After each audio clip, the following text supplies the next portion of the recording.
Okay, my AC is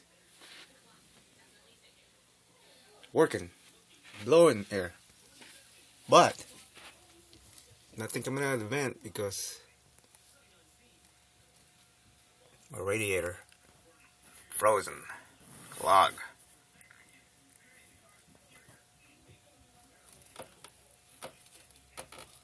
So, if you ever have a problem with your AC, the fan is working, blowing, but it's not passing through, coming out of the vent.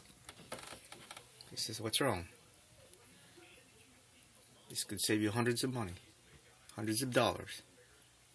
What you have to do is wait, have a vacation, turn your AC off, and come back. It's an old system.